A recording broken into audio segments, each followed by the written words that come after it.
Welcome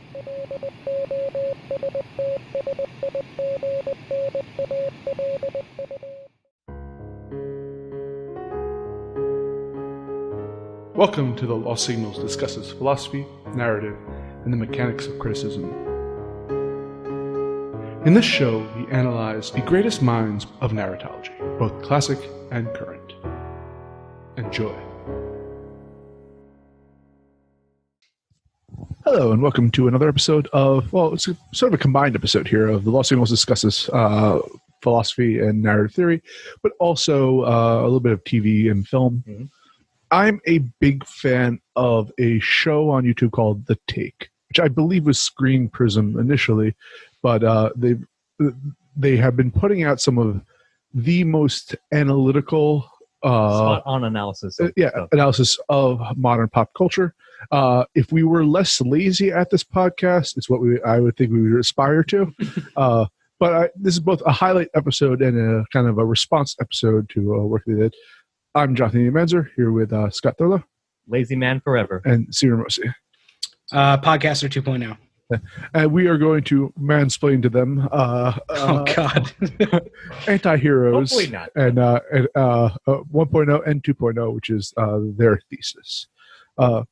So I guess they highlight the concept I think they developed on their own, which is called Antihero 2.0, and the transition from traditional antiheroes in prestige television, such as Tony Soprano, which is the godfather of the antihero, which led into people like Don Draper from Mad Men and Walter White from Breaking Bad. And then recently, the antihero still exists in culture, but it has changed. Undergone like a bit of an evolution, if you will. So would one of you like to discuss that evolution? Sure, I'll take it up. So again, taking those 3 or 4 examples, right? So as the take laid out, what it was is that the 1.0 version is like an antihero who exists like somewhat morally gray, but like you can understand like what the decisions and what their motivations were as a character in their morally gray world, right? Even though like they live in like sort of they're making dubious choices and dubious motivations, but you can understand with it like you. And I think their thesis was like you can almost see like they might change, that they have a potential there to sort of better themselves or sort of break out of their situation, whereas in the 2.0, it's almost like as if the characters embrace their own, or at least the audiences can see that the character probably won't change. Like they're not stuck, but like they're ingratiated in a certain mindset, which is more, in fact, morally like dubious than the previous versions. And like that's the transition there. Like there's a cutoff in a sense where, like you said, the prestige television shows use this character archetype and then sort of again morph beyond that, and it's a subtle difference, but it's a very important one because of the nature of the characters themselves and the way the audience perceives that character and what they think about this character and what they in fact root for or in fact expect this character to do. So I think that's sort of like the basis of it. I think a lot of it has to do with not necessarily the character itself, right? Like not a changing of the guard in terms of like what the antihero is necessarily, but the how the show or movie or whatever it is, how the medium presents his character to you, and a lot of it has to do with like the the Antihero 1.0, right, is this idea of like you get the take of the character, whereas the Antihero 2.0, you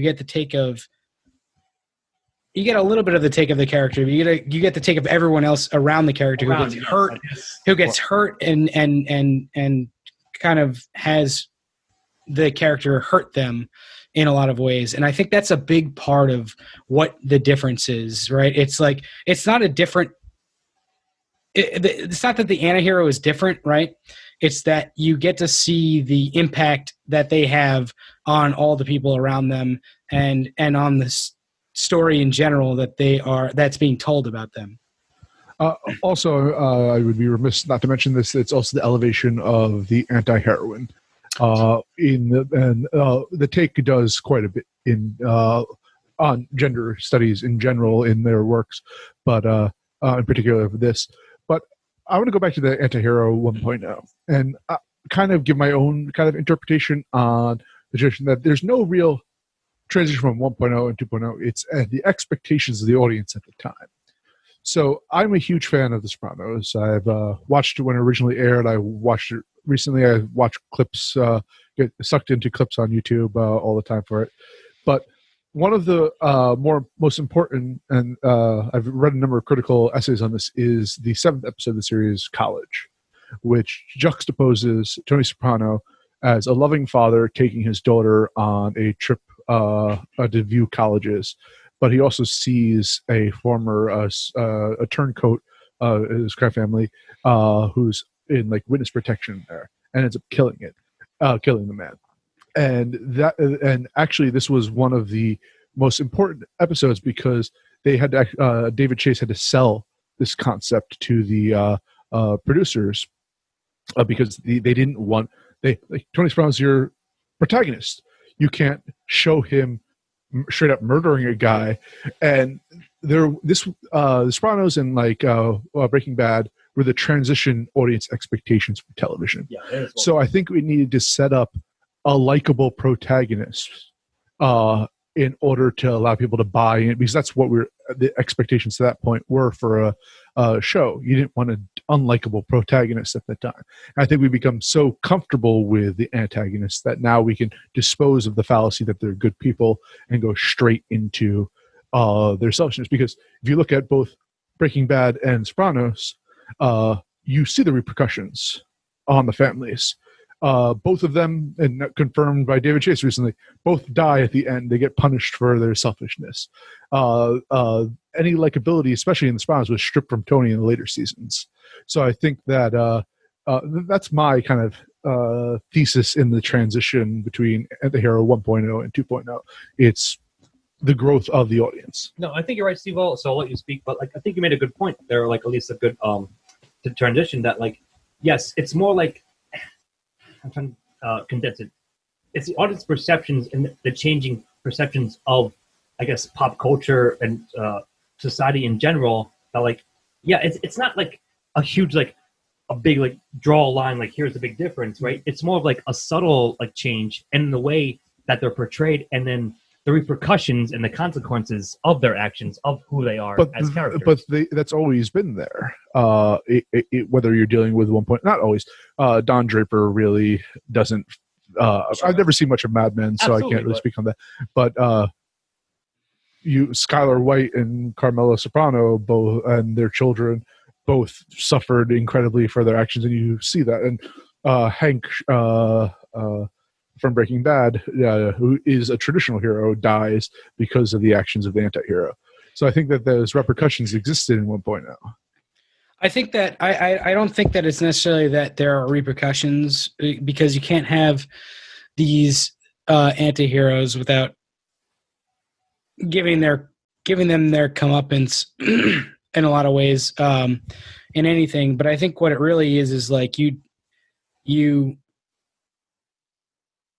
understand and identify in one. I think what the point that this video is trying to make, and I think this is fairly accurate, I guess, is you understand the story in 1.0, we'll call it. Sopranos, Breaking Bad, Mad Men, The Wire, even with McNulty. You understand these stories from the point of view of your protagonists in 1.0, whereas I think the idea that they're trying to put across is in 2.0, you understand these stories from the point of view of the other people that are that are in this story.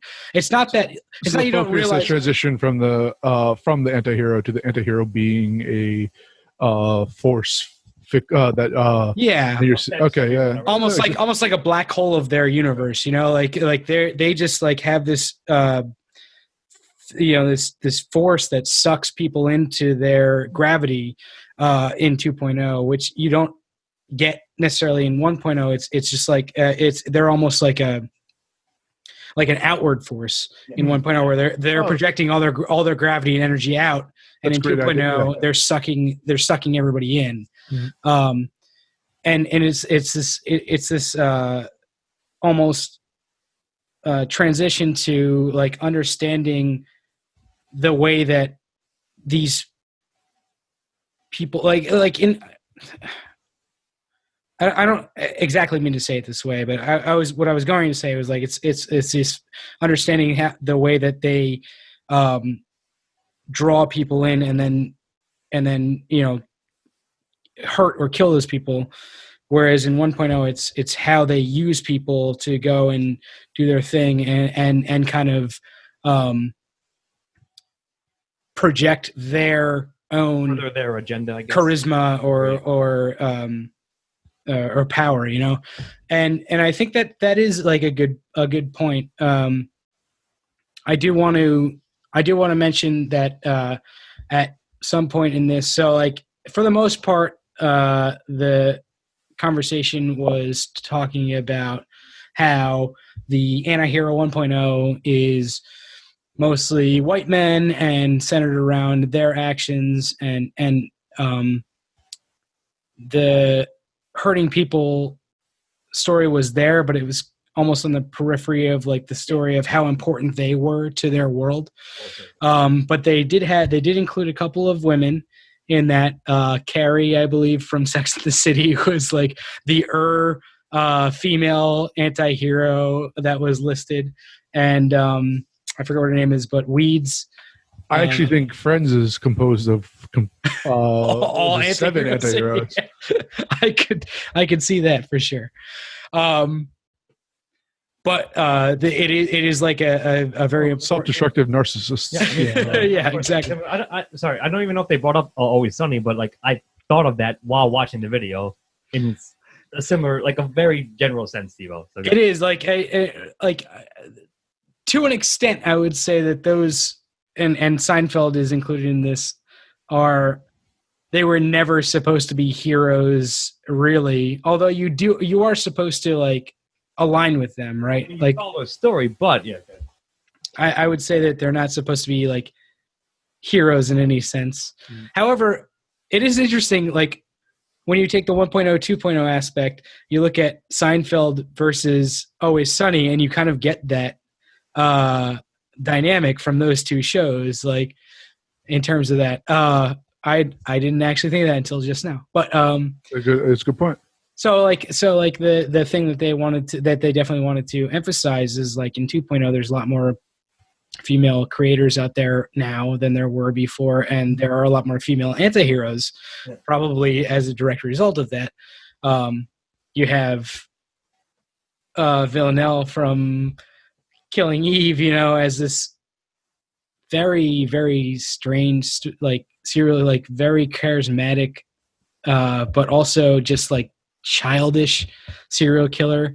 I don't think you guys have seen any Killing Eve, but it's like the 2.0 version of Dexter. Right. Really, I mean, that's what I've heard about it. Like, yeah, it does have this like more morality ridden theme than Dexter does, but although Dexter was really moralistic as well. Anyway, there is that idea that it's kind of a slightly more open field to be an anti-hero than it was before. Gender roles in our society have changed as well, at least pop culture wise, and we accept female villains that don't play the previous archetypes of female villains, whether it be but are more kind of fleshed out and realistic portrayals of villains in the modern day. So like, it's not the evil stepmother who's who completely almost a mustache twirling villain. It's progressing in the roles that they can play, and they're allowed to. Yeah, so another thing was I don't believe the take mentioned it in their video, but the original Penny Dreadful, Eva Green, I think she's a very good actor, and like she was, I feel like in that series she served like kind of that point, like she was both sympathetic and not, like because of the plot and the decisions her character made, but like, I think that maybe is a good kind of bridge as well, like to your point about like a more female centric writers and just works of art that featured women at the forefront, and that like I thought that was an interesting one because it was like sort of again like bridge the gap between those, and I don't think you guys even watched the original like of Penny Dreadful, but I think I did. She would okay you did, Mm-hmm. but I feel like I might make the argument like her character would fit into that sort of like transitional phase, if you will, that like displayed, like you said, like sort of the gray morality, as you said, Steve, like somewhat splitting the difference. Like I don't know, like, but I think all I'm saying is like I feel like that would be a good one to include in the umbrella of all this. Just want to throw that one out there, but I thought it was like one to mention that I was sort of like as I was watching the video as it went on, I was like I was surprised. I was sort of like maybe expecting them to mention that one or other things like it, but that's the one that came to mind. So yeah, I guess that's a good mention. I think that as you mentioned, the gray morality, right? Like I think that the biggest thing is that that they talked about in the video that was really important is that they have a sense of like 2.0 has a sense of morality, whereas like if you're looking at 1.0, it's this gray morality that these like it kind of the show itself almost like doesn't say what it thinks about these characters. It lets you decide what you want to think about these characters, whereas 2.0 has characters there that are hurt by them that specifically point out, hey, this is how you hurt me, or like this is what happened. See, this is going back to my original point I made, is that because I think in general we actually have this as human nature, is that we enjoy power fantasies, but it's actually kind of like a psychological thing that we need to be punished, or the person that we're vicariously enjoying a power fantasy through needs to be punished for us not to emulate them. Yes. So that was demonstrated. And granted, you're absolutely right about where the focus of the story has changed from the solely focusing on the anti-hero to broadening. And I think actually Rick and Morty is a great example of that, because they, as much as it is about Rick and Morty, it's Rick is that black hole for which the stories of Summer, Beth, Jerry to a certain extent, and Morty exist. Yeah. Mm-hmm. And they're the heart of it, where Rick doesn't change. Or BoJack Horseman's another great example. I mean, it's about BoJack Horseman, but it's about everyone that he forces to circle the drain with him. Mm-hmm. But that ethics existed prior to that. Perhaps it's not as clearly defined as modern television is, but again, everyone was. Sopranos is a great shot. In the first season, it's a bunch of friends hanging out in front of the butchers, yeah. And the final season, it's Tony and Paulie. They're the only ones sitting out there. Everyone else has either has died a violent death. So there was that ethical punishment there, and I think that's almost necessary for storytelling. I'm just saying that it may be clearer nowadays, but it's always been there. Yeah, no, I don't disagree that there has always been the storytelling, the plot. I don't want to call it a mechanic, but like the idea that you need to show what happens to these characters who have been, morally either completely morally bankrupt or like morally gray throughout, like, compromised in some way. There is there is always that idea that you have to show that. But I think that's what it is. Like, I think that's what it is. And like, maybe we're all just circling the same drain and saying the same things. But like, I think that it is like, whereas that it was like almost self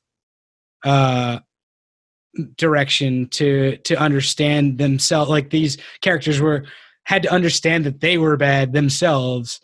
In the 2.0 version, it's like, no, everyone else has understood this for a long time, and you get to see the way that they direct that energy back into the center, into the main character. They're ripples, if you will, as you said. Like, I really like the black hole, like, sort of like analogy there, for sure. Right. So I think like maybe that's like the crux of it, or like at least a big important part. Like, that's the juxtaposition. That's the storytelling now focuses on that. Well, I actually have an interesting parallel to make here. Breaking Bad versus Better Call Saul, which is arguably that 1.0 versus the 2.0. Or because, Saul's a tragic figure and you know where he's going to end up. But what's really important about Better Call Saul is not Saul's story. You know what Saul's story is. The important part is Kim. And every, like, Chuck, at a certain point on that, everyone surrounding him, that he, not just the why he becomes how he is, but how he destroys everything around him. Within his range of pull, if you will. Yeah, exactly. It's interesting. Oddly enough, that is something that, to the point of not changing, Saul can't.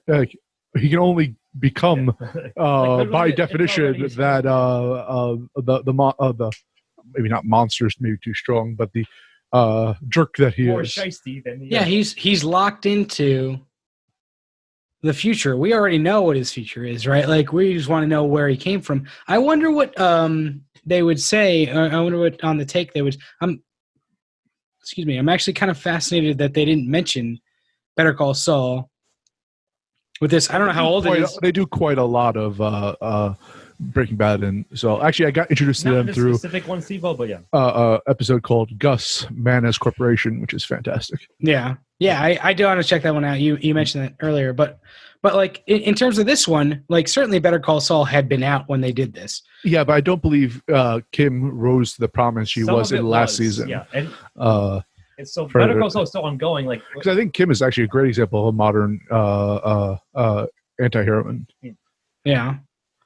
Yeah, I was saying, like, just quickly, like, I mean, Breaking Bad had already been completed, whereas Saul is, in fact, like, still in progress. So, like, maybe, like, they're waiting, they wanted to wait to analyze it in retrospect, but either way. Certainly they did other shows that are still in progress, or were when they were doing this. Mm-hmm. I think it's interesting. I wonder why they didn't talk about Better Call Saul, because I think that would have been a very easy, like, comparison to make. I have no idea why, but I would love to ask about that. Get them on. If you're listening to us, please, if you feel like answering, please answer. Yeah. So, like, I think I think it's, like, really interesting, like, seeing the shows that are in, like, the 2.0 version. Killing Eve, Villanelle, as I pointed out earlier, BoJack, Rick. Sharp Objects, which I haven't seen, Ozark, which I also haven't seen, which I heard is amazing, but that's Ozark is the one that gets the direct comparison to Breaking Bad. Yeah, I've heard that too. And it does seem like a really interesting, like, juxtaposition, right? Like, you get the heartbreak and the sob story about Walt, and in Ozark you get a guy that's already a millionaire and is just, I guess, too deep to get out now or whatever. Like, so you don't have the same feeling of, like, this guy needs a redemption arc, But it's interesting. I wonder if Breaking Bad would have worked if you entered the story when he was already kind of a successful kingpin. Or at the time when it came out, did we need to have the almost aspirational story of a man who fate has handed a terrible lot in order to root for him at that moment when it came out? I think that nowadays at the you snapshot can of the pop culture, zeitgeist. Yeah, I mean, certainly he's more of Walt is painted as an underdog, whereas in Ozark he's painted as a scumbag, basically. But and maybe that's what maybe that's where we're at in this country when that came out and or whatever. But I belabor this point here, is that I think that our expectations for our protagonists have changed over time because of the Antagonist 1.0. Certainly, they always will. Yeah, I certainly think it's part of it. So I don't know if I mentioned this or we might have mentioned it earlier, but let me just explore it a little bit or expand upon it. So it's almost like you're a big fan of like sort of postmodernism in a sense, like sort of meta commentary, if you will. So I feel like that's also like a big factor in, I guess, dividing the 1.0 anti-hero versus 2.0. Like, for example, like they themselves, the character themselves, and thus, of course, by extension, in reality, the writing is aware of that and therefore like imbues that into it. Whereas like it wasn't quite like it wasn't at least to the degree earlier. So, for example, right, like the character is not trying to necessarily redeem themselves. They themselves are aware of who they are. And like, even if, like you said, Steve-O, they know they hurt the people around them, but they also know like that's who they are at the core of it. And I think that's sort of like a subtle, but maybe very important difference in the way that the writing of the stuff goes down. And then the expectations and the reflections on the audience's reaction to it, I think. What I think is also really important is that, there is no, like, the attempts at redemption in 1.0 are often far too late to make a difference. And they're, the characters realize that there's no redemption for them. In 2.0, I think it's kind of more heartbreaking because the characters try to redeem themselves, like, quote unquote, before it's too late, but then they realize that their past actions will still have an impact on their lives. And like, so like BoJack is a very good version of this, where I know you guys haven't seen to the most recent seasons, but like he tries to reform himself, but his past still keeps catching up to him because he's done a lot of terrible shit in his past. And you, like, despite who you are right now, you can never outrun the things that you did previously. And the shadow looms so large that, like, it's a very, I think it's an important discussion to have. Like, what can you come back from? What can't you come back from? What should you be able to come back from? What shouldn't you be able to come back from? That type of thing. Like, and I think a lot of that is happening right now in prestige TV as it stands right now. Well, if culture is a reflection of the mindset at the time, well, a lot of the anti-hero ones were coming out. It was Iraq War, post 9/11, when they started dealing with this. And I think that psychologically, we realized that terrible shit was happening because of us. We still want to forgive ourselves in a certain way. A chance of doing that.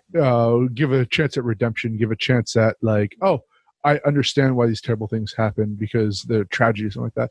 Where nowadays, I think that the past history of the United States, which is where a lot of these shows come from, but even if you like British English shows have to deal with kind of similar trajectory to America, that mindset of we're the victims is slowly starting to fade. And we have to reconcile with our actual actions as people in the country. Yeah, I think that's really important. And I granted, I feel bad I'm leaving out a whole segment of these 2.0 anti-heroes. Like I think there was a segment of the 2.0 anti-hero, the women that were like messy. It was like girl. Like I haven't watched Girls. I'm not super interested in it. Girls like Veep, stuff like that. Which I also haven't watched Veep, and I really need to. Veep is great, but I know. I feel that's not. It's weird because it's both. I supposedly the messy girl trope, which they discuss, but it's also a extension of the anti-hero that Julia Louis-Dreyfus always plays. Yeah, because it's in a sense a similar character to her character from Seinfeld, but she's got a lot more power. Yeah. Yeah. I don't know, like, I'm sorry, like, I watched a video like a week or so ago or more. Did they mention? I know you like this show, Stevo, Russian Doll. Did they mention? They did not mention Russian Doll. And do you think so she would fit though into this category? I do. I think that she would be a 2.0 Antihero. It's interesting because there's a lot of different aspects of the 2.0. Like I think the 2.0 as laid out in the video. Yep. I think that the 2.0 Antihero has a lot more facets than the 1.0 Antihero. Oh, certainly, yes, I agree. I'm not sure that that's 100% plays out if you really like dig into both tropes. I think it would. But like there's certainly like in the way that it's laid out, Natasha Lyonne's character in Russian Doll is like the character that Natasha Lyonne created in like American Pie, basically, and like has like that kind of character has blossomed from there. But I can't really remember more of like that type of character than her making this like kind of, I don't know, pissed off, just angry. Oh, it's modern angst, if you will. Yeah, like angsty is a really good word for it. Like angsty character who just knows what the fuck she wants to say and knows and is very smart and like has a grasp on the world. In Russian Doll, they really flipped that on its head because she is losing her grasp on reality as far as she knows and can tell. But you know that she knows what the fuck she's talking about. So like she's in a very strange place. Yeah. And I kind of love that as part of her character. Kind of I don't know if I would call her an anti-hero just because like no, I don't want to rabbit hole you, but I just want to I'm never not rooting for her character in that show, you know? Well, I always root for the anti-hero. Maybe she's anti-hero 1.0. Maybe 1.5 or something. But no, sorry, I don't mean to derail it, but I feel like while watching the takes, analysis, I feel like that's one that I thought they might have addressed or like at least mentioned to some degree. Yeah, was all. No, they did not put that in there. I don't know when this came out, but I will say I really dug it. I think everybody should watch it. I don't know if I have a ton more to say, but I've spoken at length already. We'll certainly put a link on it. But yeah, it's fascinating, a really well done analysis. In general, I actually want to prop up the take a little bit more here. I think that they're fantastic. Both, if you're interested in Breaking Bad and Better Call Saul, they have a ton of good content on that. But what I think is really fascinating is that they do a lot of breakdowns of female tropes in media and do a really good job of saying like the Manic Pixie Dream Girl, things like that. And I have that queued up. History of all, the history of the development of that phrase and how. But like, in general, I've never not been impressed by one of their videos. So I kind of want to do this not only because I thought it was an interesting topic and but because I think that they deserve all the views in the world. Awesome. So anyone have any other, or are you all going to go back to being your own? No, I'm going back to being anti-hero. Yeah, like you said, just to follow up, just to back it up. Like, it's a very really well done, intelligent, like awesome take on the pop culture use of this stuff. And so we sort of used it as a springboard to discuss it. But yeah, the core idea I think is quite fascinating. I think is still in fact evolving as the zeitgeist, as we're in it right now. So, well, actually, I do have one last thing I want to say. I'm interested in how media reflects reality, and we're seeing the breakdown of a lot of traditional power structures to go actually back to even more traditional power structures of like kind of feudalism and noble classes. But I think like the middle class breakdown, things like that. So I believe that the idea of perhaps traditional anti-hero roles that developed when our middle class and the power struggle of that level nowadays there's almost a crisis of reality, to go back to your thing about the Russian Doll, roles people play. Yeah. So thus, anti-heroes can spring forward as the playing field levels. Yeah, and serve as mirrors.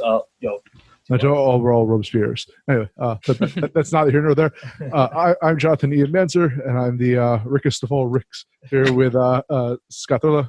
And I am not the rickest of all Ricks, but I'm the Scottest of all Scots, of course. And the Morty Soul Murdy, Stephen Ramosi. Yeah, I like to think of myself as an anti-hero 2.0, but I'm probably an anti-hero 1.0. Got to embrace the 1.0, man. Indeed. 1.5, we'll call it. Actually, I'm 0.5, so anyway, have a good night, everyone, and see you in the next episode. Cheers. I don't know what I'm saying. Till the next episode. Thank you for listening to The Lost Signals Discusses Philosophy, Narrative, and the Mechanics of Criticism. Editing and engineering by Jonathan Ian Manzer. Music by Christopher Morgan. Check us out on YouTube and iTunes for the shows, and on Facebook and Twitter for updates.